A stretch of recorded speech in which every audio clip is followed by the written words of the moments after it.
સંસદની joint parliament કમિટીએ Waqf બિલમાં સુધારા કરવાની મંજૂરી આપી દીધી છે, જેમાં ભાજપના નેતૃત્વ હેઠળની એનડીએ સરકાર દ્વારા રજૂ કરવામાં આવેલી 14 સુધારાઓને મંજૂરી મળી છે।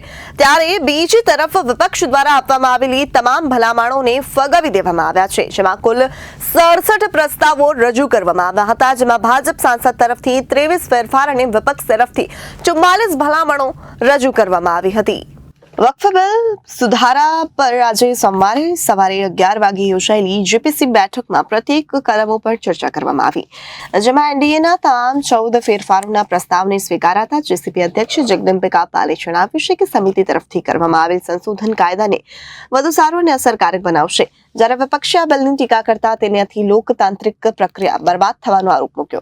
છેલ્લા 6 મહિનાથી 44 સુધારાઓ પર ચર્ચા થઈ હતી। તમામ સભ્યો પાસેથી સુધારાઓ મંગાવવામાં આવ્યા હતા। આજની અંતિમ બેઠકમાં બહુમતી ધોરણે 14 સુધારાઓ મંજૂર કરવામાં આવ્યા છે, જ્યારે વિપક્ષ દ્વારા સૂચવવામાં આવેલ સુધારાઓમાંથી 10 મત સમર્થનમાં, 16 મત વિરોધમાં મળતા તેને ફગાવી દેવામાં આવ્યા છે।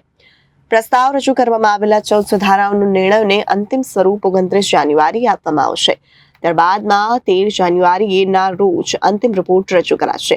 અગાઉ જેપીસીના મુદ્દે 29 ફેબ્રુઆરીમાં અંતિમ રિપોર્ટ રજૂ કરવાનો નિર્દેશ કરાયો છે, પરંતુ બાદમાં ડેડલાઇન લંબાવી 13 ફેબ્રુઆરી કરવામાં આવી છે।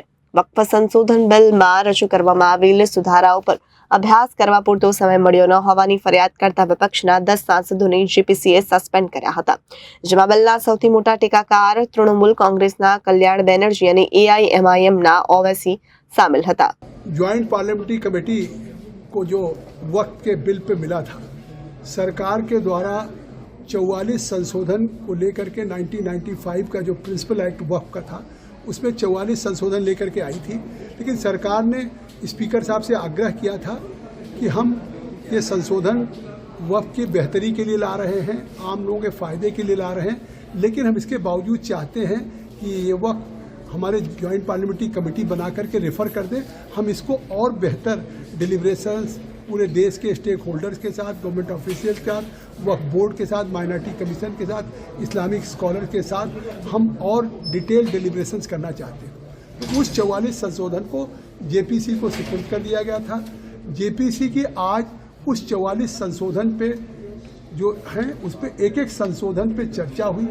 इसके पहले हमने 6 महीने के सारे डिटेल डिस्कशंस के बाद सभी सदस्यों से हमने संशोधन मांगे थे। यह हमारी अंतिम बैठक थी कि उस 44 संशोधन पे आप इस पे सहमत हैं या इस पे असहमत हैं। तो सभी सदस्यों के द्वारा, चाहे किसी पक्ष के हों, उन लोगों ने अपने संशोधन दिए थे, और आज उसमें जो हमारे कुछ सांसदों के द्वारा दिए गए थे, उसमें 14 क्लाजेज पे या 14 संशोधनों में संशोधन स्वीकार हुआ है। वो भी संशोधन मूव करने पे वोटिंग के बाद बहुमत के आधार पर विपक्ष ने भी संशोधन दिया था, और विपक्ष ने सभी 44 संशोधन दिया था।